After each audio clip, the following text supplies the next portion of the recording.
അപ്പോൾ 2025 അല്ലേ നമ്മളൊരു ലോങ് ടേം പഠനത്തിനാണ് ഇറങ്ങിത്തിരിക്കുന്നത്. കാരണം നിങ്ങൾക്ക് അത്രേ സമയം കിട്ടുള്ളൂ, ദിവസേന 2-3 മണിക്കൂർ മാത്രമേ പഠിക്കാൻ പറ്റുള്ളൂ. എനിക്ക് അങ്ങനെയുള്ള പല കഥകളും നിങ്ങൾ കേട്ടിട്ടുണ്ട്. നിങ്ങൾ അത്തരം കഥകൾ കേട്ടിട്ട് മോട്ടിവേറ്റഡ് ആയിട്ടുണ്ട് എങ്കിൽ പോലും അവിടെ എന്താണ് കുറേ തടസ്സങ്ങൾ, ഹഡിൽസ് നമ്മളെ മുന്നിൽ കിടക്കുന്നുണ്ട്. അപ്പോൾ നിങ്ങൾ ആദ്യം തീരുമാനിക്കേണ്ട കാര്യം ഇതാണ്, ഇനി സർക്കാർ ജോലി നേടിയിട്ടേ ബാക്കി കാര്യങ്ങളുള്ളൂ. അപ്പോൾ കൂടുതൽ ബേർഡൻ ആകുന്ന രീതിയിൽ, ഇതൊന്നും ബേർഡൻ എന്നല്ല ഞാൻ ഉദ്ദേശിക്കുന്നത്, ഫുൾ കോൺസെൻട്രേറ്റ് ചെയ്ത് ഈ രീതിയിൽ, അതായത് കിട്ടുന്ന സമയം മുഴുവൻ പഠിക്കും എന്നുള്ള ഒരു സാധനം ആദ്യം നിങ്ങളെ മനസ്സിൽ ഉറപ്പിക്കുക. ഹായ്, ഇന്ന് നിങ്ങൾ വീട്ടമ്മമാർ ഇപ്പോൾ നിലവിൽ എന്തെങ്കിലും പ്രൈവറ്റ് ജോലിയൊക്കെ ചെയ്ത് പോകുന്ന ആളുകൾക്ക് വേണ്ടിയിട്ടുള്ള ഒരു വീഡിയോ ആണ്. ഒരു പക്ഷേ ഞാൻ എപ്പോഴും പറയുന്നതാണ്, നമ്മുടെ ആ ഒരു അക്കാദമിക് പഠനകാലത്തിൽ തന്നെ ജോലി നേടുക എന്നുള്ളതാണ് ഏറ്റവും പ്രധാന കാര്യം. ഞാനൊക്കെ അങ്ങനെ നേടിയ ആളുകളാണ്. അപ്പോൾ ആ ഒരു സമയത്തിന് പഠിച്ചുകൊണ്ടിരിക്കുമ്പോൾ തന്നെ ആവുമ്പോൾ നമ്മൾ ഇതിനിറങ്ങിത്തിരിക്കുമ്പോൾ നമുക്ക് എളുപ്പത്തിൽ കാര്യങ്ങൾ നടക്കും. പിന്നീട് കുറച്ച് ഗ്യാപ്പൊക്കെ വന്നിട്ട് ഇറങ്ങുമ്പോൾ എന്താണ്, കുറച്ചൊരു ബുദ്ധിമുട്ടാണ്. അപ്പോൾ എന്ത് തന്നെ ആയിക്കോട്ടെ, ഇനി അതിനെപ്പറ്റി ചിന്തിച്ചിട്ട് കാര്യമില്ല. അക്കാദമിക് പഠനകാലത്തോ അതിന് ശേഷമോ നിങ്ങൾക്കത് നടന്നില്ല, ഇനി നമ്മളത് നടത്താൻ പോവുകയാണ്. അപ്പോൾ അങ്ങനെ ഇറങ്ങിത്തിരിക്കുമ്പോൾ നിങ്ങൾ ശ്രദ്ധിക്കേണ്ട കുറേ കാര്യങ്ങൾ, നിങ്ങൾ എന്ത് സ്റ്റഡി പ്ലാൻ ഫോളോ ചെയ്യണം, അങ്ങനെയുള്ള കുറച്ച് കാര്യങ്ങളൊക്കെയാണിന്ന് നമ്മൾ സംസാരിക്കാൻ ഉദ്ദേശിക്കുന്നത്. അപ്പം പ്രത്യേകിച്ചും വീട്ടമ്മമാരെന്ന് പറയുമ്പോൾ നമ്മളെ കേരളീയ സമൂഹത്തിൻ്റെ ഒരു സ്ഥിതി അനുസരിച്ച് ഓൾറെഡി അല്ലേ കല്യാണം കഴിഞ്ഞു ഒരു വീട്ടമ്മയായി മാറി എന്ന് കഴിഞ്ഞാൽ, എന്ന് ആ ഒരു സംഭവത്തിലേക്ക് എത്തിക്കഴിഞ്ഞാൽ പിന്നെ ജോലി നേടുക എന്നുള്ളത് കുറച്ച് അധികം ബുദ്ധിമുട്ടുള്ളൊരു കാര്യം തന്നെയാണ്. അങ്ങനെ നേടുന്നവർ ഇഷ്ടം പോലെ ഉണ്ട്. അങ്ങനെയുള്ള പല കഥകളും നിങ്ങൾ കേട്ടിട്ടുണ്ട്. നിങ്ങൾ അത്തരം കഥകൾ കേട്ടിട്ട് മോട്ടിവേറ്റഡ് ആയിട്ടുണ്ട് എങ്കിൽ പോലും അവിടെ എന്താണ് കുറേ തടസ്സങ്ങൾ, ഹഡിൽസ് നമ്മളെ മുന്നിൽ കിടക്കുന്നുണ്ട്. അപ്പോൾ അതൊക്കെ തരണം ചെയ്യണമെങ്കിൽ നമുക്ക് അസാമാന്യമായിട്ടുള്ള കുറച്ച് മനക്കെട്ടി വേണം. അതുകൊണ്ടാണ് എല്ലാവരോടും ഈ കല്യാണത്തിന് മുമ്പേ മാക്സിമം നേടാനും അല്ലേ ആ ഒരു ഫിനാൻഷ്യൽ ഫ്രീഡവും എന്താണ് സ്വന്തമായിട്ട് ക്യാഷ് കിട്ടിയിട്ടുള്ള കാര്യങ്ങൾ ചെയ്യുമ്പോഴുള്ള ഒരു ആത്മാഭിമാനം ഇതൊക്കെ അനുഭവിച്ചിട്ട് കഴിക്കാൻ പറയുന്നത്. പക്ഷെ അതൊന്നും കേൾക്കാതെ നിങ്ങൾ ഏതായാലും കല്യാണം കഴിഞ്ഞു പോയി. ഇനി നിങ്ങൾ ആദ്യം ചെയ്യേണ്ട ഒരു കാര്യം എന്ന് പറഞ്ഞാൽ, ഇനി കൂടുതൽ റെസ്പോൺസിബിലിറ്റി നിങ്ങളിലേക്ക് എത്താതെ ഇപ്പോൾ നോക്കുക. നിങ്ങൾ ഇനി പഠനത്തിന് ഇറങ്ങിത്തിരിക്കാൻ പോവുകയാണ്. അപ്പോൾ ഇനി ഇറങ്ങിത്തിരിച്ചിട്ടുള്ള ഈ കാലഘട്ടത്തിൽ കൂടുതൽ ഉത്തരവാദിത്തങ്ങൾ, കൂടുതൽ ബേർഡൻ ആകുന്ന കാര്യങ്ങൾ ഏറ്റെടുക്കാതിരിക്കുക. ഞാനിവിടെ ഉദ്ദേശിക്കുന്നത്, ഓൾറെഡി ചിലപ്പോൾ നിങ്ങൾ കല്യാണം കഴിഞ്ഞിട്ടേ ഉണ്ടാവുള്ളൂ അല്ലേ, കുട്ടികളായിട്ടുണ്ടാവില്ല. ചിലപ്പോൾ ഒരു കുട്ടി ഉണ്ടാവും അല്ലേ, ഒരു ആൺകുട്ടിയായിരിക്കും ഉണ്ടാവുക. അപ്പോൾ പെൺകുട്ടി വേണമെന്ന് വിചാരിച്ചിട്ട് ഇങ്ങനെ പോകുന്നുണ്ടാവും അല്ലേ. വീട്ടിൽ നിന്ന് ഭർത്താവ് പറയും, അമ്മായിയമ്മ പറയും, എന്താ ഒരു പെൺകുട്ടി കാല് അല്ലേ, ആദ്യം പറഞ്ഞത് എന്താ ഒരു കുഞ്ഞിക്കാല് കാണുന്നതായിരുന്നു. അവർ കുഞ്ഞിക്കാല് കിട്ടി, ആ കാലം ആൺകുട്ടിയുടെ കാലമായപ്പോൾ ഇനി എന്താണ് പെൺകുഞ്ഞിക്കാല് കാണണം എന്നുള്ള ആഗ്രഹമൊക്കെ ആയിരിക്കും. അപ്പോൾ ഇവരിതിങ്ങനെ പറഞ്ഞുകൊണ്ടിരിക്കും. ആ പെൺകുഞ്ഞിക്കാല് കാണുന്നവരെ നിങ്ങൾ ഇനി വീണ്ടും വീണ്ടും ഇങ്ങനെ പ്രസവിക്കേണ്ടി വരും. അപ്പോൾ നിങ്ങൾ ആദ്യം തീരുമാനിക്കേണ്ട കാര്യം ഇതാണ്, ഇനി സർക്കാർ ജോലി നേടിയിട്ടേ ബാക്കി കാര്യങ്ങളുള്ളൂ. അപ്പോൾ കൂടുതൽ ബേർഡൻ ആകുന്ന രീതിയിൽ, ഇതൊന്നും ബേർഡൻ എന്നല്ല ഞാൻ ഉദ്ദേശിക്കുന്നത്, നിങ്ങൾക്കൊരു ലക്ഷ്യം ഉണ്ടാകുമ്പോൾ പ്രധാനമായും ആ ലക്ഷ്യത്തിന് വേണ്ടി നിങ്ങൾ പോരാടുമ്പോൾ ബാക്കിയുള്ള കാര്യങ്ങളൊക്കെ നമ്മൾ ബേർഡനായിട്ടാണ് കാണുക. മറ്റുള്ളത് വേറൊരു കോണ്ടെക്സ്റ്റിൽ നോക്കുമ്പോൾ അതെന്താണ് ദിവ്യമായിട്ടുള്ള കാര്യമായിരിക്കും. ഞാൻ ഉദ്ദേശിക്കുന്നത് ഇങ്ങനെ ഇറങ്ങിത്തിരിക്കുമ്പോഴുള്ള കാര്യമാണ്. അപ്പോൾ നിങ്ങൾ ജോലി ചെയ്തു പോകുന്ന ആളുകളായാലും കൂടുതൽ ഉത്തരവാദിത്തങ്ങൾ അല്ലെങ്കിൽ കൂടുതൽ സമയം നഷ്ടപ്പെടുന്ന രീതിയിലുള്ള കാര്യങ്ങൾ ഏറ്റെടുക്കാതിരിക്കുക എന്നുള്ളതാണ് ആദ്യം ചെയ്യേണ്ട ഒരു കാര്യം. ഓക്കെ, എന്നിട്ട് നമ്മൾ ഈ ലക്ഷ്യത്തിലേക്ക് ഇറങ്ങിത്തിരിക്കുകയാണ്. ഇനി നമ്മൾ ആദ്യം ചെയ്യേണ്ട കാര്യം എന്താണ്, നമ്മുടെ ലക്ഷ്യം എന്താണെന്നുള്ള ഉറപ്പിക്കുക, അത് ടൈം ബൗണ്ട് ചെയ്യുക എന്നുള്ള കാര്യമാണ്. അപ്പോൾ 2025 അല്ലേ നമ്മളൊരു ലോങ് ടേം പഠനത്തിനാണ് ഇറങ്ങിത്തിരിക്കുന്നത്. കാരണം നിങ്ങൾക്ക് അത്രേ സമയം കിട്ടുള്ളൂ, ദിവസേന 2-3 മണിക്കൂർ മാത്രമേ പഠിക്കാൻ പറ്റുള്ളൂ. എനിക്കറിയാം, ഒരു വീട്ടമ്മയെ സംബന്ധിച്ചിടത്തോളം ഇഷ്ടംപോലെ കാര്യങ്ങൾ ചെയ്യാനുണ്ടാവും. വീട്ടിലെ കാര്യങ്ങൾ, മക്കളെ കാര്യങ്ങൾ അല്ലേ, ഭർത്താവിൻ്റെ കാര്യങ്ങൾ, വീട്ടിലുള്ള മറ്റ് അംഗങ്ങളുടെ കാര്യങ്ങൾ, ഇതിനിടയിലുള്ള മറ്റു പല കാര്യങ്ങളും പോകാനും നിങ്ങൾ തന്നെ വേണ്ടി വരും. അപ്പോൾ അത്രയും ബുദ്ധിമുട്ടുന്ന ആളുകളാണ്. അതേപോലെ തന്നെ മറ്റു ജോലികൾ ചെയ്യുന്ന ആളുകളാണെങ്കിൽ നിങ്ങളെ സംബന്ധിച്ച് ജോലി ഉപേക്ഷിച്ച് പഠിക്കാനുള്ളൊരു സാഹചര്യം ഇപ്പോൾ ഉണ്ടാവില്ല. കാരണം ആ ഒരു അവിടെ നിന്ന് കിട്ടുന്ന ആ ഒരു സാമ്പത്തിക ലാഭം അല്ലെങ്കിൽ ആ ഒരു സാലറി നിങ്ങളെ സംബന്ധിച്ച് വളരെ പ്രധാനപ്പെട്ട ഒരു കാര്യമായിരിക്കും. അപ്പോൾ അതെന്ത് ചെയ്യാൻ പറ്റില്ല, ഒഴിവാക്കാൻ പറ്റില്ല. അപ്പോൾ അങ്ങനെയുള്ള ആളുകൾ ചെയ്യേണ്ട കാര്യം, നിർബന്ധമായിട്ടും നിങ്ങളൊരു ലോങ് ടേം, അതായത് ഒരു 8-10 മാസം അല്ലെങ്കിൽ ഒരു വർഷത്തോളം ഞാൻ ഇതിനു വേണ്ടി ഇറങ്ങിത്തിരിക്കുകയാണ്. ഓക്കെ, സാധാരണ മറ്റൊരാൾ ശ്രമിക്കുന്ന പോലെ ഒരു 5-6 മാസം കൊണ്ട് പഠിക്കാൻ, അതായത് ഫുള്ള് ഒരു 5-6 മണിക്കൂർ ഉറങ്ങി ബാക്കി സമയം മുഴുവൻ പഠിക്കാനുള്ള രീതിയിൽ എന്നെ കൊണ്ട് നടക്കില്ല. അതുകൊണ്ട് ഞാൻ എന്ത് ചെയ്യാണ്, ഒരു വർഷം ഇതിനു വേണ്ടി മാറ്റി വെക്കുകയാണ്. ആ ഒരു വർഷം ഞാനിതിൽ ഫുൾ കോൺസെൻട്രേറ്റ് ചെയ്ത് ഈ രീതിയിൽ, അതായത് കിട്ടുന്ന സമയം മുഴുവൻ പഠിക്കും എന്നുള്ള ഒരു സാധനം ആദ്യം നിങ്ങളെ മനസ്സിൽ ഉറപ്പിക്കുക. എന്നിട്ട് 2025 നടക്കുന്ന ഗവൺമെൻറ് ജോലിയിലേക്കുള്ള ഏതെങ്കിലും എക്സാമുകൾ അല്ലേ നമ്മൾ നേടിയെടുക്കും എന്നുള്ള കാര്യം ഉറപ്പിക്കുക. അത് നിങ്ങളുടെ പഠനമുറിയിൽ നിങ്ങൾക്കൊരു സ്റ്റഡി ഏരിയ ഉണ്ടാവും, അവിടെ നിങ്ങൾ എന്ത് ചെയ്യുക, എഴുതി വെക്കുക 2025 ജോലി ഉറപ്പ്. അതിൻ്റെ കൂടെ നിങ്ങളുടെ സ്വപ്നങ്ങൾ, നിങ്ങളുടെ ആഗ്രഹങ്ങൾ അല്ലേ, നിങ്ങൾക്ക് എല്ലാവർക്കും എന്തുണ്ടാവും, ഒരു ബക്കറ്റ് ലിസ്റ്റ് ഉണ്ടാവും അല്ലേ, പലവിധ ആഗ്രഹങ്ങൾ ചേർന്നിട്ടുള്ള ചെറുതും വലുതുമായിട്ടുള്ള പലവിധ ആഗ്രഹങ്ങൾ. തുടക്കത്തിലുള്ള ഒരു ഫോൺ മുതൽ ഒരു ഐഫോൺ അല്ലെങ്കിൽ ഒരു S24 ഇങ്ങനെയുള്ള സ്വപ്നങ്ങൾ ഉണ്ടാവില്ലേ, ചെറുതല്ല ചെറിയ ചെറിയ സ്വപ്നങ്ങൾ അല്ലേ.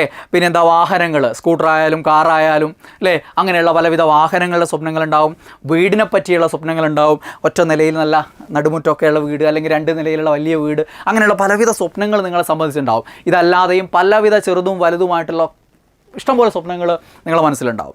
ഇതൊക്കെ എന്ത് ചെയ്യുക, നമ്മുടെ ലക്ഷ്യവുമായിട്ട് ചേർത്ത് വെക്കുക.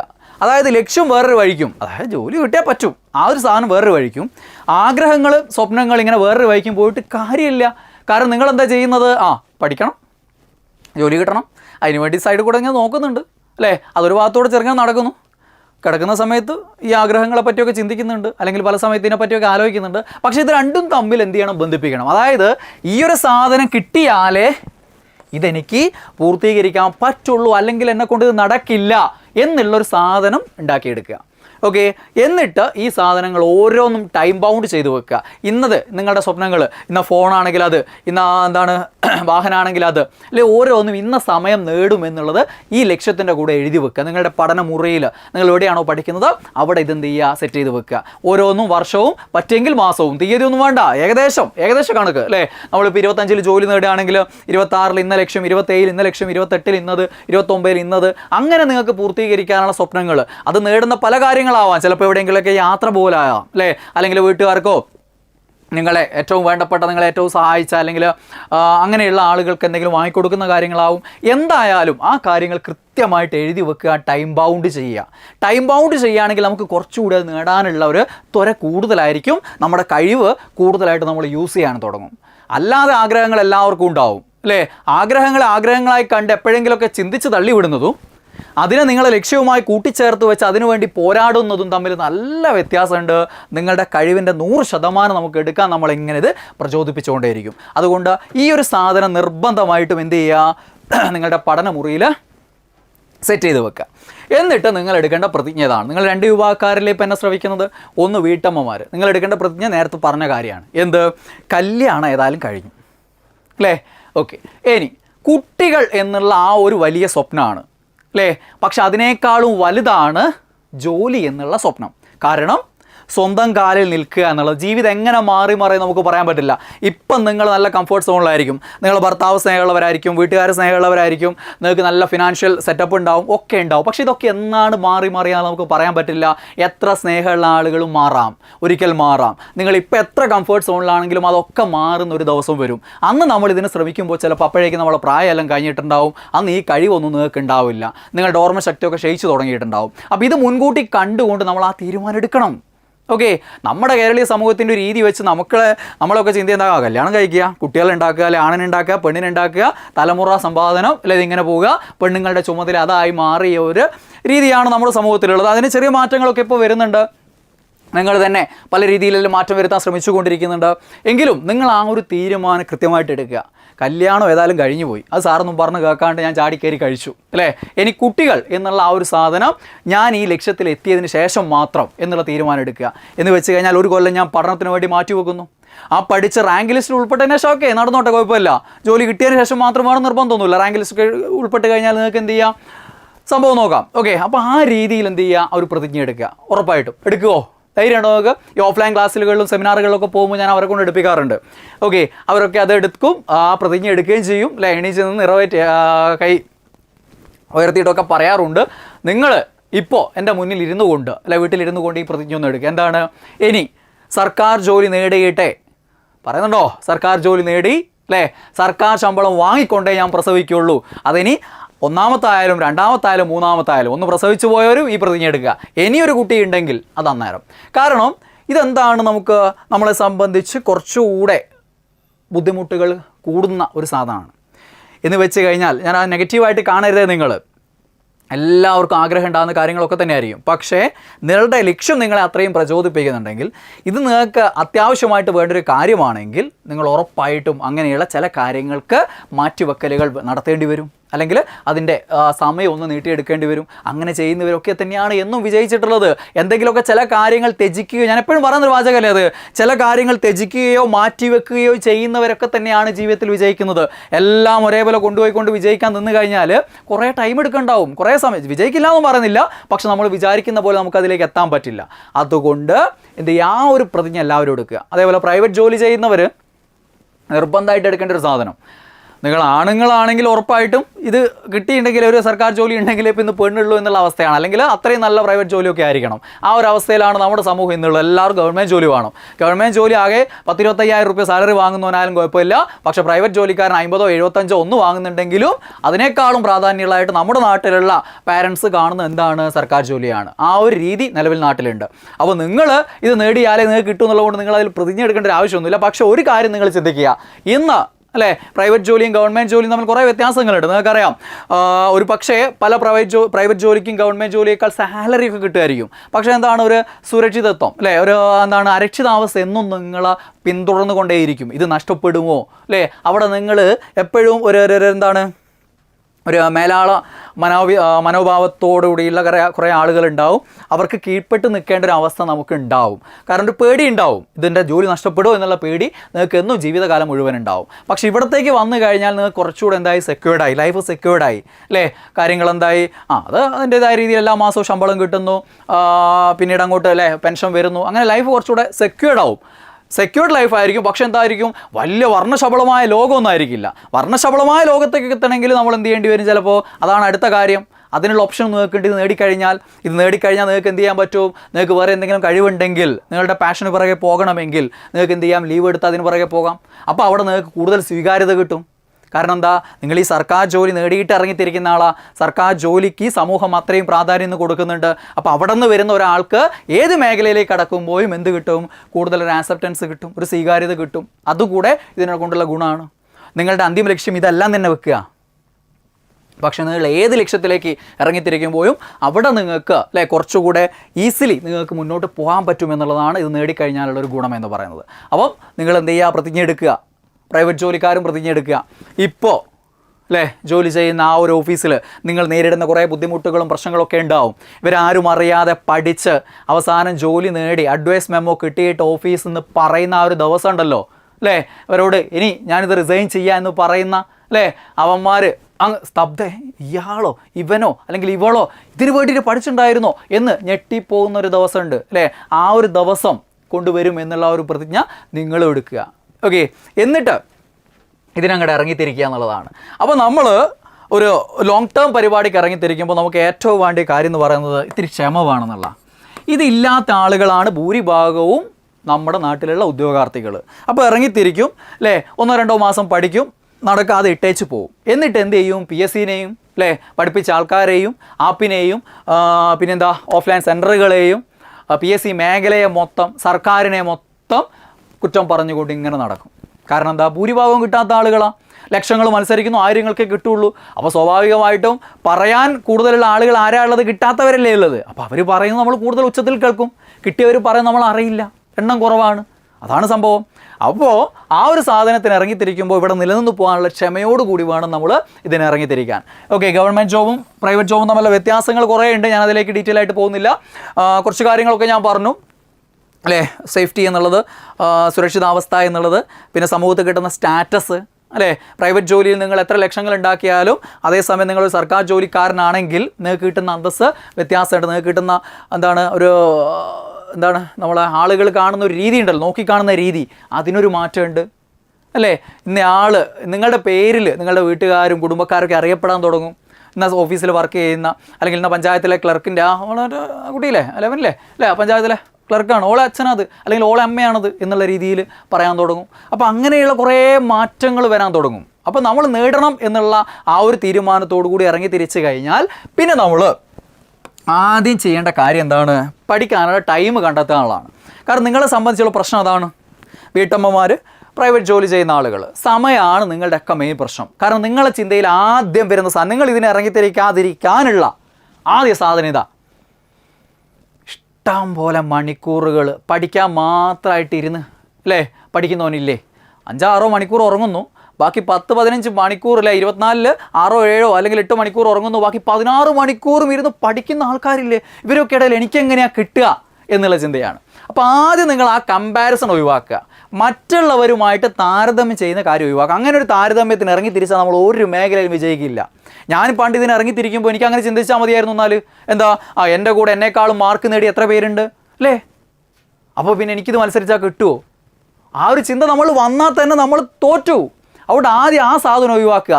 നമ്മളെല്ലാവരും യുണീക്കാണ്, ഓൾ ആർ ഡിഫറൻറ്റ്, എല്ലാവരും വ്യത്യസ്തരാണ്, നമുക്കിതിനുള്ള കഴിവുണ്ട്. അതുകൊണ്ട് തന്നെയാണ് നമ്മൾ ഈ അക്കാദമിക് ക്വാളിഫിക്കേഷൻ ഒക്കെ നേടിയിട്ടുള്ളത്. എന്താണോ നിങ്ങൾ നേടിയിട്ടുള്ളത് അത് നേടിയിട്ടുള്ളത്. അതുകൊണ്ട് നിങ്ങൾ ചില്ലറക്കാരനല്ല. മിനിമം സാധനം ഇതിന് വേണ്ടിയുള്ളൂ, ഒരു മിനിമം ബുദ്ധി, മിനിമം ഓർമ്മശക്തിയെ വേണ്ടിയുള്ളൂ. അത് നിങ്ങൾക്കുണ്ട്. അതുകൊണ്ടാണ് നിങ്ങൾ ഇന്ന് നിങ്ങളുടെ കയ്യിലുള്ള ആ യോഗ്യത നേടിയിരിക്കുന്നത്. അപ്പോൾ അതുമായി വന്ന ഒരാൾക്ക് ഇത് നടക്കും. പിന്നെ വേണ്ട എന്താ, ആ ദൃഢനിശ്ചയം. പിന്നെ എന്ത് വേണം? സെൽഫ് കോൺഫിഡൻസ് വേണം, നമ്മുടെ കഴിവിൽ വിശ്വാസം വേണം. മുന്നോട്ട് പോകുമ്പോൾ ചില തടസ്സങ്ങൾ വരും. അപ്പോൾ അതൊക്കെ വരുന്ന സമയത്ത് നിർത്തിപ്പോവാതെ അവിടെ നിലനിന്ന് പോകാനുള്ള മനസ്സ് വേണം. ഇത്രയും കാലം ഇവിടെ നിലനിന്നാലേ ഇത് സാധ്യമാവും എന്നുള്ള ബോധ്യം വേണം.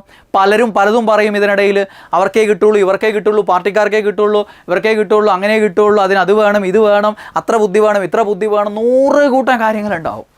വർഷങ്ങൾ നോക്കണം, ലിസ്റ്റിൽ വന്നാലും കിട്ടില്ല, ഇപ്പോൾ കണ്ടില്ലേ പോലീസിൻ്റെ കണ്ടില്ലേ എന്നൊക്കെ പറയും. നിങ്ങളെ ഡിമോട്ടിവേറ്റ് ചെയ്യാൻ പല കാര്യങ്ങളും പറയാനുണ്ടാവും. പക്ഷേ ഇവിടെയൊക്കെ നിങ്ങൾ മനസ്സിലാക്കണം, ഇവിടെയൊക്കെ കുറേ പേർക്ക് കിട്ടുന്നുണ്ട്. ആ കിട്ടുന്ന ആളുകളിൽ ഒരാളാണ് നിങ്ങൾക്കെങ്കിൽ നിങ്ങൾ ഈ പറയുന്ന കാര്യങ്ങളെ നമ്മൾ കേൾക്കാതെ വിട്ടേക്കേണ്ടി വരും.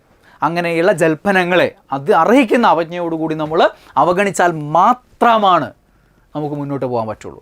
അല്ലെങ്കിൽ നിങ്ങൾക്ക് ആദ്യം തീരുമാനം എടുക്കാം, എന്നെ കൊണ്ട് നടക്കൂല, ഇതൊക്കെയാണ് സ്ഥിതി, വിട്ടേക്കാം. ഇറങ്ങി തിരിച്ചു കഴിഞ്ഞാൽ പിന്നെ ഇങ്ങനെയുള്ള വാചകങ്ങളെ മൈൻഡ് ചെയ്യരുത്, അങ്ങനെയുള്ള ന്യൂസേ നോക്കരുത്. അതാണ് ആദ്യം നിങ്ങൾ ചെയ്യേണ്ട ഒരു പ്രധാന കാര്യം എന്ന് പറയുന്നത്. അപ്പോൾ സ്റ്റഡി ടൈം കണ്ടെത്തണം അല്ലേ. ദിവസം നിങ്ങളെ സംബന്ധിച്ച് നമ്മളൊരു വർഷത്തേക്കൊക്കെ ഒരു പഠനത്തിനുള്ള തയ്യാറെടുപ്പ് എടുക്കുമ്പോൾ ഒരു 2-3 മണിക്കൂറെങ്കിലും ദിവസം യഥാർത്ഥ പഠനത്തിനുള്ള സ്റ്റഡി ടൈം കണ്ടെത്തണം. അതായത് പഠനമുറിയിൽ ഇരുന്നുകൊണ്ട് പഠിക്കാനുള്ളൊരു ടൈം കണ്ടെത്തണം. വീട്ടിൽ അല്ലെ ഏതെങ്കിലും ഒരു ഏരിയ അതിനു വേണ്ടി ക്രമീകരിച്ചിട്ട് അവിടെ ഇരുന്ന് പഠിക്കാനുള്ള ഒരു ടൈം, അതാണ് ഞാൻ യഥാർത്ഥ സ്റ്റഡി ടൈം എന്ന് ഉദ്ദേശിക്കുന്നത്. അതൊരു 2-3 മണിക്കൂർ സംഘടിപ്പിക്കണം. ബാക്കിയുള്ളതാണ് അഡീഷണൽ സ്റ്റഡി ടൈം. അത് നമ്മൾ പല ജോലികൾ ചെയ്യുന്നുണ്ട്. വീട്ടമ്മമാരാണെങ്കിൽ തന്നെ നിങ്ങൾ പല ജോലികൾ ചെയ്യുന്നുണ്ട്. ഇനി ഓഫീസിൽ പോയിട്ട് വർക്ക് ചെയ്യുന്ന ആളുകളാണെങ്കിൽ പല ജോലി ചെയ്യുന്നുണ്ട്. ഇതിനിടയിലൊക്കെ ചിലപ്പോൾ കുഞ്ഞു കുഞ്ഞു സമയങ്ങൾ നിങ്ങൾക്ക് കണ്ടെത്താൻ പറ്റും. അതാണ് അഡീഷണൽ ടൈം കണ്ടെത്താൻ പറയുന്നത്. അതായത് അവിടെ നിങ്ങൾ സ്റ്റഡി റൂമിലിരുന്ന് പഠിക്കുന്ന പോലെയുള്ളൊരു പഠനം നിങ്ങൾക്ക് സാധ്യമല്ല. പക്ഷേ ഹെഡ്സെറ്റ് ഉപയോഗിച്ചുള്ള പഠനമോ അല്ലേ, അല്ലെങ്കിൽ എന്തെങ്കിലും കാര്യങ്ങൾ, ചെറിയ നോട്ട്സോ കാര്യങ്ങളോ കയ്യിലുണ്ടെങ്കിൽ അത് നിങ്ങൾ ചെയ്യുന്ന വർക്കിൻ്റെ അവിടെ സൈഡിലൊക്കെ വെച്ചിട്ട് അങ്ങനെ നോക്കാനോ, അപ്പോൾ അങ്ങനെയൊക്കെയുള്ള ഫ്രീ ടൈമിലുള്ള ഒരു സാധനം കണ്ടെത്തണം. ഇറങ്ങി തിരിച്ചു കഴിഞ്ഞാൽ നമ്മൾ മാക്സിമം ടൈം കണ്ടെത്തണം. അല്ലാതെ എന്നാൽ പിന്നെ വീട്ടിലിരുന്നൊരു പഠനം ഒരു സമയം ഞാൻ കണ്ടെത്തിയിട്ടുണ്ട്, അത് മാത്രം മതി എന്നല്ല. അതിനിടയിൽ നമുക്ക് എവിടെയെങ്കിലും എന്തെങ്കിലുമൊക്കെ സമയം വീണ് കിട്ടുകയാണെങ്കിൽ അതൊക്കെ നമ്മൾ മാക്സിമം യൂസ് ചെയ്യണം. നിങ്ങൾ വീട്ടിൽ നിന്ന് എന്തെങ്കിലും വർക്ക് ചെയ്യുമ്പോൾ അടുക്കളയിലാണെങ്കിലും അല്ലെ നമുക്ക് ഹെഡ്സെറ്റ് ഇട്ട് കാര്യങ്ങൾ കേട്ടുകൊണ്ട് വർക്ക് ചെയ്യാൻ പറ്റും അല്ലേ. എന്തെങ്കിലുമൊക്കെ കാര്യങ്ങൾ വേറെ എന്തെങ്കിലും ചെയ്യുന്ന സമയത്ത് തന്നെ കുട്ടികളെ ഭക്ഷണം കൊടുക്കുകയായിരിക്കും. ചിലപ്പോൾ കുട്ടിക്ക് ഭക്ഷണം കൊടുക്കുകയാണ്, ആ ഭക്ഷണം കൊടുക്കാൻ ചിലപ്പോൾ ചെറിയ മക്കളൊക്കെ ആകുമ്പോൾ 1/2 മണിക്കൂറോ 1 മണിക്കൂറൊക്കെയാണ് പോവുക. അത് കഴിഞ്ഞിട്ട് ബാക്കി പഠിക്കാം എന്ന് വിചാരിക്കരുത്. ആ സമയം എന്ന് പറഞ്ഞാൽ കുട്ടി ഒരു പ്രാവശ്യം ഇതും തിന്നിട്ട് ബാക്കി കുറേ ഫോണിൽ കണ്ടിട്ടായിരിക്കും അടുത്ത ഉരുള വാങ്ങുക, അല്ലെങ്കിൽ അതും കഴിഞ്ഞ് അങ്ങോട്ടും ഇങ്ങോട്ടും ഓടി വന്നിട്ടൊക്കെ ആയിരിക്കും വാങ്ങുക. ഈ സമയത്ത് നിങ്ങൾ വായിക്കണം. ആ സമയമൊക്കെ പഠന സമയമായിട്ട് കാണാനുള്ളൊരു മനസ്സ് വേണം. ഇതൊന്നും ആരും ചിന്തിക്കുന്നില്ല. ഈ ടൈമെല്ലാം പഠിക്കാനോ നടക്കൂല. കുട്ടിക്ക് ചോറ് കൊടുക്കാൻ 1 മണിക്കൂർ വേണം, കുട്ടീനെ കുളിപ്പിക്കാൻ അത്ര വേണം, ഇത്ര വേണം എന്നൊക്കെയാണ് ചിന്തിക്കുക അല്ലേ. അപ്പോൾ അതിനൊക്കെ ഇടയിലുള്ള ഈ അഡീഷണൽ ടൈം നമ്മൾ എക്സ്ട്രാ കണ്ടെത്തി വെക്കണം. അവിടെയും പഠനം നടത്തണം. അവിടെ ഏത് രീതിയിലാണോ പഠിക്കാൻ പറ്റുക ആ രീതിയിലുള്ളൊരു പഠനം കൊണ്ടുവരിക എന്നുള്ളതാണ്. യഥാർത്ഥ സ്റ്റഡി ടൈമിൽ നമ്മൾ മാക്സിമം ഇരുന്ന് പഠിക്കുക, ആ ഒരു ഏരിയയിൽ തന്നെ ഇരുന്ന് പഠിക്കുക. അവിടെ നിങ്ങളുടെ യഥാർത്ഥ പഠനം. പിന്നെ എന്താണ് മറ്റുള്ള കാര്യങ്ങളും. ആ യഥാർത്ഥ പഠനം എങ്ങനെയാണ് എന്നുള്ളതാണ് ഇനി നിങ്ങൾക്ക് പറഞ്ഞു തരാനുള്ളത്. പഠന രീതി എന്നുള്ളത് അതിൽ ഏറ്റവും ആദ്യം നിങ്ങൾ ശ്രദ്ധിക്കേണ്ടത് ഇപ്പോൾ നടന്നുകൊണ്ടിരിക്കുന്ന പരീക്ഷകളായിട്ട് നമുക്ക് ബന്ധം ഉണ്ടാവുക എന്നുള്ളതാണ്. ചോദ്യപേപ്പറുകളായിട്ട് ബന്ധം ഉണ്ടാവുക എന്നുള്ളതാണ്. എന്താണ് ഇവിടെ നടക്കുന്നത് എന്ന് അറിഞ്ഞിട്ട് വേണം ഇതിനിറങ്ങിത്തിരിക്കാൻ. അല്ലാതെ നമ്മൾ എത്ര പഠിച്ചിട്ടും കാര്യമില്ല. കാരണം ഈ ഒരു പരീക്ഷ വരുന്ന സമയത്ത് നമ്മൾ ആകെ അന്താളിച്ചു പോകും. പലരും എന്താ ചെയ്യാൻ അറിയോ, പഠിക്കണം എന്നറിയാം, പഠിക്കുന്നു. പരീക്ഷയ്ക്ക് പോയി നോക്കുന്നതാണ് പരീക്ഷയുടെ സ്ഥിതി അറിയുന്നത്. അപ്പോൾ അവിടെ നിന്ന് വീണ്ടും ഇതേ സാധനം വീണ്ടും തുടങ്ങേണ്ട അവസ്ഥയാണ്. കുറേ കാലം നഷ്ടപ്പെടുത്തിയിട്ടുണ്ടാവും. അപ്പോൾ ഗ്രൗണ്ടിൽ എന്താണ് നടക്കുന്നത് എന്നറിഞ്ഞിട്ട് വേണം അവിടെ കളിക്കാനിറങ്ങാൻ. അപ്പോൾ എന്ത് വേണം, നടന്നുകൊണ്ടിരിക്കുന്ന പരീക്ഷകളുടെ ചോദ്യപേപ്പറുകളായിട്ട് നമുക്ക് ബന്ധം വേണം. അപ്പം 2020-21 കാലഘട്ടത്തിൽ PSC കുറേ മാറിയിട്ടുണ്ട് അല്ലേ, പാറ്റേണുകളൊക്കെ മാറി, ചോദ്യ രീതികളൊക്കെ മാറി, 2 ഘട്ട പരീക്ഷകൾ അല്ലേ, അങ്ങനെ പരിഷ്കാരങ്ങൾ കൊണ്ടുവന്നു. അതിൽ ചിലതിലൊക്കെ നമ്മൾ പിന്നോട്ടേക്ക് പോയി. ഇപ്പോഴും ഡിഗ്രി ലെവൽ പരീക്ഷകൾ 2 ഘട്ടമായിട്ട് തന്നെ നടക്കുന്നുണ്ട്. 10th ലെവൽ അല്ലെ +2 ലെവൽ പരീക്ഷകളിൽ പലതും എന്താക്കി 1 ഘട്ട പരീക്ഷകളാക്കിയിട്ടുണ്ട്. അപ്പോൾ അങ്ങനെയൊക്കെയുള്ള മാറ്റങ്ങൾ ഇവിടെ നടന്നിട്ടുണ്ട്. ചോദ്യ രീതികളിൽ നല്ല മാറ്റങ്ങൾ വന്നിട്ടുണ്ട്. അത്യാവശ്യം നല്ല സ്റ്റാൻഡേർഡായി ചോദ്യ പേപ്പറുകൾ മാറിയിട്ടുണ്ട്. സ്റ്റാൻഡേർഡ് ഞാൻ ഉദ്ദേശിച്ചത് ചോദ്യപേപ്പറിൻ്റെ സ്റ്റാൻഡേർഡ് എന്ന് പറയുമ്പോൾ നിങ്ങൾ ചിന്തിക്കും ചില ചോദ്യപേപ്പർ തെറ്റുകൾ വരാറുണ്ട്, പല ചോദ്യങ്ങൾ ഡിലീറ്റ് ചെയ്യാറുണ്ട്. അങ്ങനെയുള്ള സ്റ്റാൻഡേർഡ് കുറവുണ്ട്. ഞാൻ ഉദ്ദേശിച്ചത് നിലവാരം മാറി, ചോദ്യത്തിൻ്റെ നിലവാരം മാറിയിട്ടുണ്ട് എന്നുള്ളതാണ്. പണ്ടത്തെ ഒരു ചോദ്യം 4 ഓപ്ഷൻ അല്ലേ, അത് തന്നെ കാലങ്ങൾ ഇങ്ങനെ ആവർത്തിക്കുക എന്നുള്ള രീതിയിൽ നിന്ന് മാറിയിട്ട് സ്റ്റേറ്റ്മെൻറ്റ് ടൈപ്പ് ചോദ്യങ്ങളും ചേരുംപടി ചേർക്കലും അങ്ങനെ പലവിധ പാറ്റേണുകൾ വന്നിട്ടുണ്ട്. അങ്ങനെ 20 പാറ്റേണുകളിലാണ് നിലവിൽ പരീക്ഷകളിൽ ചോദ്യങ്ങൾ വരുന്നത്. അത് മനസ്സിലാക്കണം. അത് ഞാനൊരു വീഡിയോ ചെയ്തിട്ടുണ്ട്, 20 പാറ്റേൺസ് ഇൻ PSC എന്ന് പറഞ്ഞിട്ട്. നിങ്ങൾ യൂട്യൂബിൽ അടിച്ചു നോക്കിയാൽ മതി, സുജേഷ് പുറക്കാട് കൂടി അടിക്കുക, അല്ലെങ്കിൽ എൻട്രി ആപ്പ് നിന്ന് അടിക്കുക, അപ്പോൾ വീഡിയോ വരും. ആ വീഡിയോ ഒന്ന് ആദ്യം കാണുക. ഈ 20 പാറ്റേണുകൾ എങ്ങനെയാണ്, അതെങ്ങനെ ആൻസർ ചെയ്യാം എന്നൊക്കെ മനസ്സിലാക്കുക. ഈ 20 പാറ്റേണുകൾ നമ്മൾ പഠനത്തിൽ നമ്മളെ മനസ്സിലുണ്ടാവണം. എങ്ങനെയൊക്കെയാണ് ചോദ്യം വരുന്നതെന്ന് അറിഞ്ഞുകൊണ്ട് പഠിച്ചാലേ കാര്യമുള്ളൂ. അല്ലാതെ നിങ്ങൾക്കൊരു 100 ഫാക്ട്സ് തന്നു, ആ 100 ഫാക്ട്സ് നിങ്ങൾ എത്രയോ തവണ വായിച്ചു മനപ്പാടാക്കി അതിൽ എന്ത് ചോദിച്ചാലും പറയുന്ന പരുവത്തിൽ നിങ്ങൾ എത്തിയിട്ടുണ്ടെങ്കിൽ പോലും അവിടുന്ന് എങ്ങനെയൊക്കെ ചോദ്യങ്ങൾ വരാമെന്ന് സങ്കല്പിച്ചില്ല എങ്കിൽ, ചോദ്യങ്ങൾ ഏതൊക്കെ രീതിയിൽ വരുന്നു അതിനെ ഫേസ് ചെയ്തില്ല എങ്കിൽ, നിങ്ങളൊരു പരീക്ഷയിൽ അവിടുന്ന് വരുന്ന ചോദ്യം എഴുതുന്നതും അതല്ലാതെ എഴുതുന്നതും തമ്മിൽ നല്ല വ്യത്യാസമുണ്ട്. കാരണം ഇവിടുന്ന് വരുന്ന ചോദ്യങ്ങൾ എങ്ങനെയാണെന്ന് ചിന്തിച്ചു കൊണ്ട് പഠിച്ചാൽ അത്തരം ചോദ്യങ്ങൾ, ആ പാറ്റേണിൽ ചോദ്യം വരുമ്പോൾ നിങ്ങൾ അന്താളിച്ചു പോവില്ല. ഇത്തരം ചോദ്യങ്ങൾ നേരിട്ട് നിങ്ങൾ ശീലിച്ചാൽ നിങ്ങൾക്ക് സമയം ലാഭിക്കാൻ പറ്റും.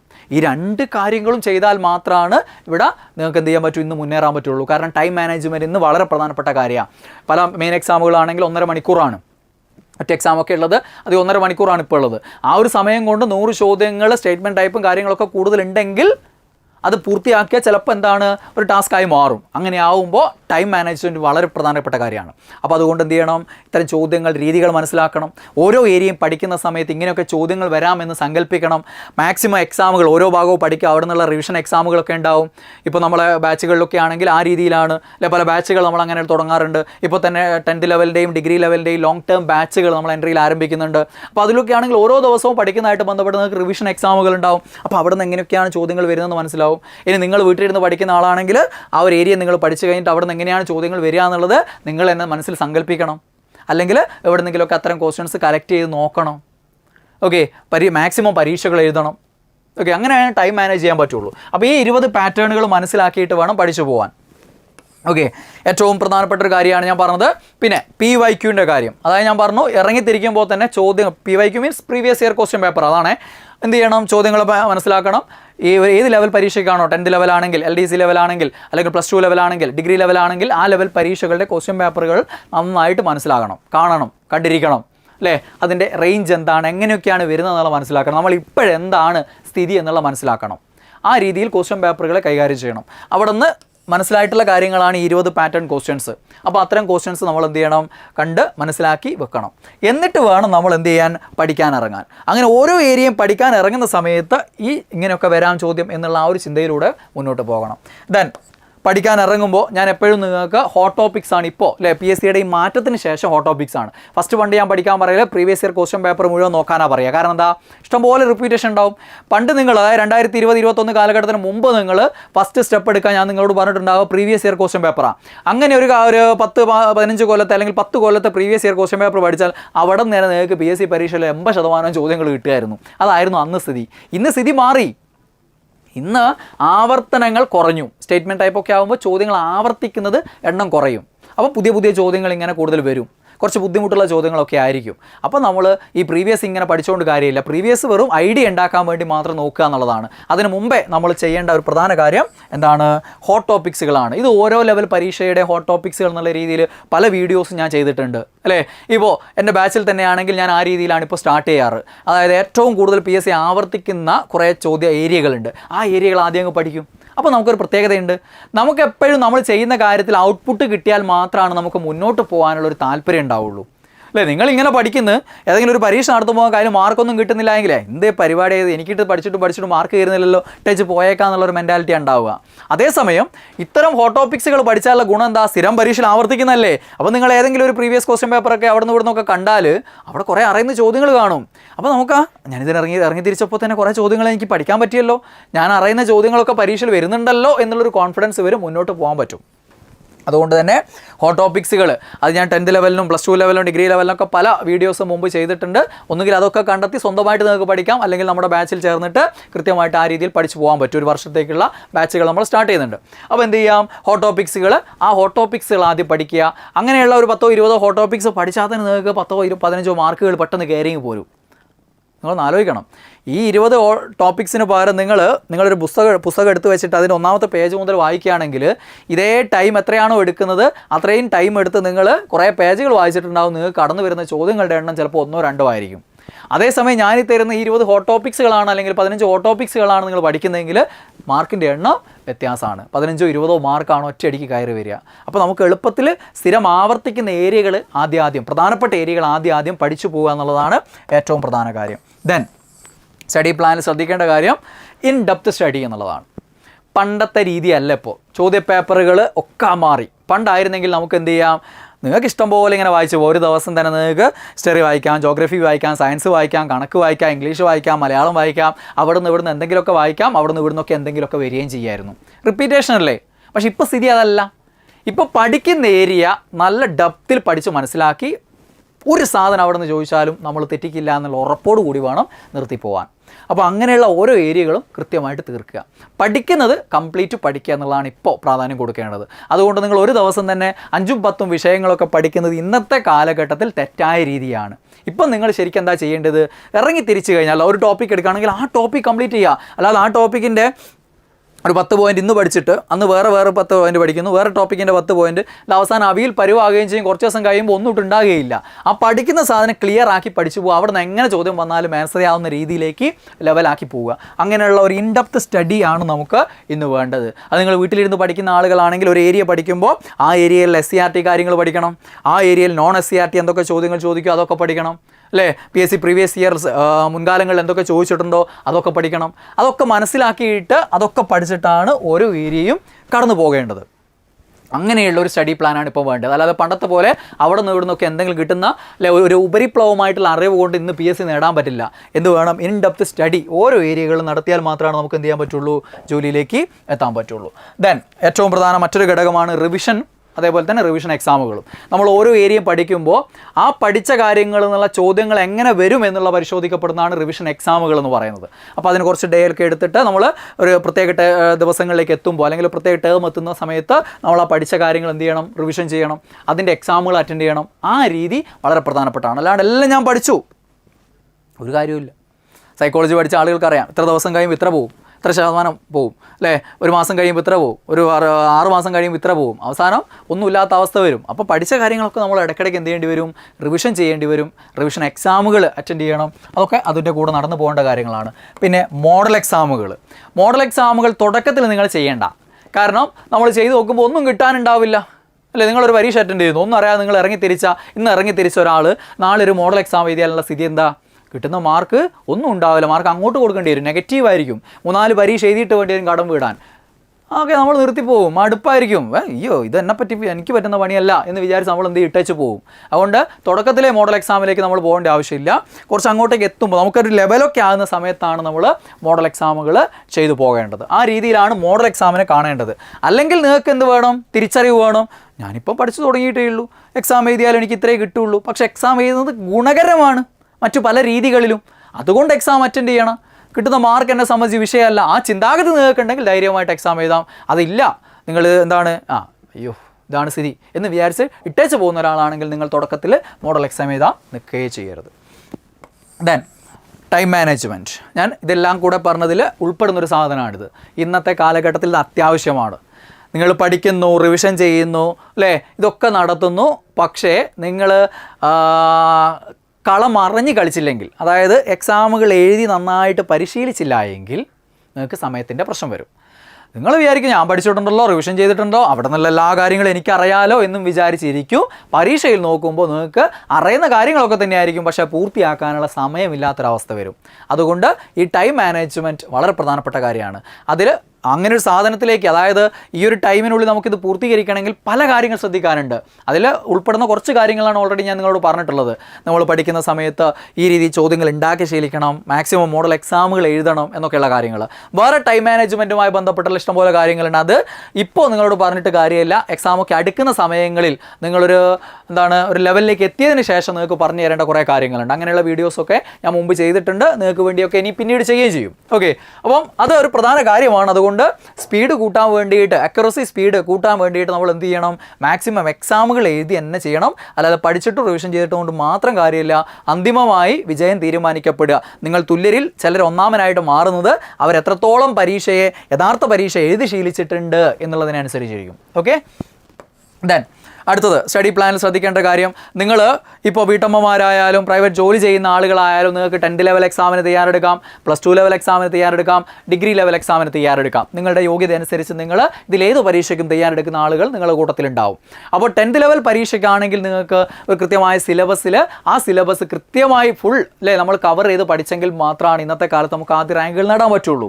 അതേസമയം +2 ലെവൽ ഡിഗ്രി ലെവൽ പരീക്ഷയ്ക്ക് നമുക്ക് ഒരു സെലക്റ്റീവ് സ്റ്റഡി സാധ്യമാണ്. കാരണം എന്താണ്? കാരണം +2 ലെവൽ പരീക്ഷകളിലൊന്നും കട്ട് ഓഫ് ഒന്നും അധികം ഉയർന്നൊരു കട്ട് ഓഫ് വരില്ല. ഈ സിലബസ് ഈ നിശ്ചിത സമയത്തിനുള്ളിൽ കംപ്ലീറ്റ് ചെയ്തിട്ടല്ല ഒരാളും ആദ്യ റാങ്കുകൾ നേടിപ്പോകുന്നത്.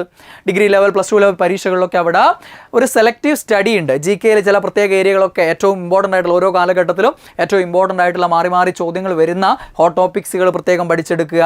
ഇംഗ്ലീഷ്, മാത്സ്, മലയാളം മെച്ചപ്പെടുത്തിയിട്ട് അവിടുന്ന് മാക്സിമം മാർക്ക് സ്കോർ ചെയ്യുക. അങ്ങനെയുള്ള ചില ടാക്ടിക്സ് ഉപയോഗിച്ചിട്ടാണ് +2 ലെവൽ ഡിഗ്രി ലെവൽ പരീക്ഷകൾ നമ്മൾ എന്ത് ചെയ്യേണ്ടത്? നമ്മുടെ മിടുക്ക് തെളിയിക്കേണ്ടത്. അതേസമയം 10th ലെവൽ പരീക്ഷകൾ നിങ്ങൾ മൊത്തമായിട്ടൊരു ഏരിയ അങ്ങ് പഠിക്കുന്നില്ല എന്ന് വെച്ചേക്കരുത്. കാരണം അവിടെ നിന്നൊക്കെ നമുക്ക് മാർക്ക് സ്കോർ ചെയ്യേണ്ടി വരും. അത്രയും മത്സരം കൂടുതലായിരിക്കും അല്ലേ? കട്ട് ഓഫ് മാർക്കുകളും കാര്യങ്ങളൊക്കെ അതിനനുസരിച്ച് കൂടിയതായിരിക്കും. എന്ന് വെച്ച് കഴിഞ്ഞാൽ 10th ലെവൽ കട്ട് ഓഫ് കൂടുതലായിരിക്കും, അതെന്നെ കൊണ്ട് നടക്കൂല. ഡിഗ്രി ലെവലും +2 ലെവലും എളുപ്പമാണ് എന്നല്ല. ഇതിനൊക്കെ അതിൻ്റേതായ ബുദ്ധിമുട്ട് എല്ലാ ലെവൽ പരീക്ഷകളിലും ഉണ്ട്. ഇറങ്ങിത്തിരിക്കുന്ന നിങ്ങളുടെ യോഗ്യത അനുസരിച്ച് നിങ്ങളെ കൊണ്ടാവുന്ന രീതിയിൽ ഏതിനാണോ അവിടെ കൃത്യമായിട്ട് പഠിച്ച് മുന്നോട്ട് പോകുക എന്നുള്ളതാണ് ഏറ്റവും പ്രധാന കാര്യം. ഈ നിങ്ങളുടെ ലക്ഷ്യം 10th ലെവലാണെങ്കിൽ അതിൻ്റെ ക്വസ്റ്റ്യൻ പേപ്പറുകളൊന്നും എടുത്ത് നോക്കുക. ഇനി +2 ലെവലാണ് നിങ്ങളുടെ താല്പര്യമെങ്കിൽ അതിൻ്റെ ക്വസ്റ്റ്യൻ പേപ്പറുകളൊന്നും എടുത്ത് നോക്കുക. ഇനി ഡിഗ്രി ലെവലാണെങ്കിൽ അതിൻ്റെ ക്വസ്റ്റ്യൻ പേപ്പർ എടുത്ത് നോക്കുക. അപ്പോൾ നമുക്ക് മനസ്സിലാവും എന്നെക്കൊണ്ട് പറ്റുന്നതാണോ എന്നുള്ളൊരു ധാരണ കിട്ടും. എന്നിട്ട് നമ്മൾ ഇതിന് ഇറങ്ങിത്തിരിക്കുക. ഓക്കെ, ഇപ്പോൾ ഡിഗ്രി ലെവൽ പരീക്ഷകൾ പ്രത്യേകിച്ചും ഒരു അത്യാവശ്യം UPSC സ്റ്റാൻഡേർഡിലേക്ക് എത്തിയിട്ടുണ്ട്. അത്ര ആയില്ലെങ്കിലും ആ ഒരു ലെവലിലേക്ക് എത്തിക്കൊണ്ടിരിക്കുന്ന ഒരു കാലഘട്ടമാണ്. ആ ഒരു ലെവൽ പഠനം നമുക്ക് അവിടെ ആവശ്യമാണ്. UPSC സ്റ്റാൻഡേർഡിൽ അത്തരം മെറ്റീരിയൽസ് ഒക്കെ ഉപയോഗിച്ചുള്ള അത്തരം ക്ലാസ്സുകൾ കണ്ടുകൊണ്ടുള്ള ഒരു പഠനം നമുക്ക് അവിടെ ആവശ്യമാണ്. അതേസമയം 10th ലെവൽ പരീക്ഷകളിലോ +2 ലെവൽ ഫോഴ്സിൻ്റെ പരീക്ഷകളിലോ അത്രയും വേണ്ട ഒരു പ്രിപ്പറേഷൻ, അത്രയും ആവശ്യമായിട്ടുള്ള അത്രയും ലെവലിലുള്ള ഒരു പ്രിപ്പറേഷൻ നമുക്ക് എന്തില്ല അവിടെ ആവശ്യമായിട്ട് വരുന്നില്ല എന്നുള്ളതാണ്. അപ്പോൾ ഇത് എന്താണ് സ്റ്റേജിൽ നടന്നുകൊണ്ടിരിക്കുന്നത് അല്ലെങ്കിൽ ഗ്രൗണ്ടിൽ നടന്നുകൊണ്ടിരിക്കുന്നത് എന്നുള്ള അറിഞ്ഞിട്ട് എന്ത് ചെയ്യുക? ഇറങ്ങിത്തിരിക്കുക. നമ്മുടെ കഴിവിനനുസരിച്ച് ഇറങ്ങിത്തിരിച്ചു കഴിഞ്ഞാൽ നേടിയിട്ടേ അടങ്ങൂ എന്നുള്ള വാശിയോടുകൂടി ലക്ഷ്യം നിങ്ങൾ ഓരോ ദിവസവും അതിലേക്ക് എത്താൻ വേണ്ടി പ്രചോദിപ്പിക്കുന്ന രീതിയിൽ മുന്നോട്ടേക്ക് പോകുക എന്നുള്ളതാണ്. അതിനത് കുറിച്ച് വെക്കുക. നിങ്ങളത് മോട്ടിവേറ്റ് ചെയ്യുന്ന രീതിയിൽ മുന്നിൽ തന്നെ കാണിച്ച് വെക്കുക. ഞാൻ പറഞ്ഞ നേരത്തെ സ്റ്റഡി റൂമിൽ അതൊക്കെ സെറ്റ് ചെയ്ത് വെക്കാൻ പറഞ്ഞില്ലേ? ആ രീതിയിൽ ഇത് മുന്നിൽ കാണണം. നിങ്ങൾ അതിനു വേണ്ടിയിട്ട് പ്രയത്നിച്ചു കൊണ്ടേയിരിക്കണം. അങ്ങനെ ഇത് കിട്ടുന്നവരെ, നേടിയെടുക്കുന്നവരെ മുന്നോട്ടേക്ക് പോവുക. പലവിധ തടസ്സങ്ങൾ വരും.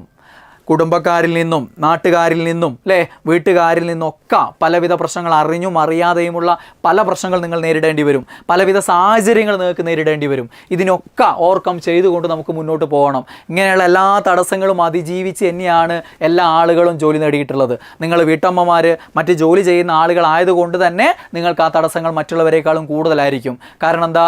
ഒരു വീട്ടമ്മയെ സംബന്ധിച്ചിടത്തോളം 100 കൂട്ടം കാര്യങ്ങൾ ആ ഒരു വീട്ടിലുണ്ടാവും. അതേപോലെ ജോലി ചെയ്യുന്ന ആളെ സംബന്ധിച്ച് ഓൾറെഡി അദ്ദേഹത്തിൻ്റെ ചുമലിൽ പല ഉത്തരവാദിത്തങ്ങളും വന്നു ചേർന്നിട്ടുണ്ടാവും അല്ലേ? അപ്പോൾ ഇതിനൊക്കെ ഇടയിലൂടെ വേണം നമ്മൾ നേടാൻ. അപ്പോൾ അവിടെ എന്ത് വേണം? അസാമാന്യമായൊരു മനക്കട്ടി നിങ്ങൾക്ക് ഉണ്ടാക്കിയെടുക്കുക.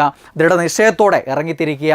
ഹാർഡ് വർക്ക്, അതാണ് ഏറ്റവും പ്രധാന കാര്യം. വേറെ സാധനമൊന്നുമില്ല. പലയിടത്തും നിങ്ങൾ കേൾക്കും ഹാർഡ് വർക്ക് അല്ല സ്മാർട്ട് വർക്കാണ്, സ്മാർട്ട് വർക്ക് അല്ല ഹാർഡ് വർക്കാണെന്നൊക്കെ പറയും. നിങ്ങൾ വർക്ക് ചെയ്യുക, കഠിനമായി പരിശ്രമിക്കുക എന്നേ ഉള്ളൂ. നിങ്ങൾ വിജയിച്ചു കഴിഞ്ഞാൽ നിങ്ങൾ ചെയ്യുന്ന വർക്കിനെ ആളുകൾ സ്മാർട്ട് വർക്ക് എന്ന് വിളിക്കും. നിങ്ങൾ തോറ്റു കഴിഞ്ഞാൽ നിങ്ങൾ ചെയ്ത വർക്ക് അത് എന്ത് തന്നെ ആവട്ടെ, അതൊരിക്കലും അവർ സ്മാർട്ട് വർക്കായി ഒരാളും വിലയിരുത്തില്ല.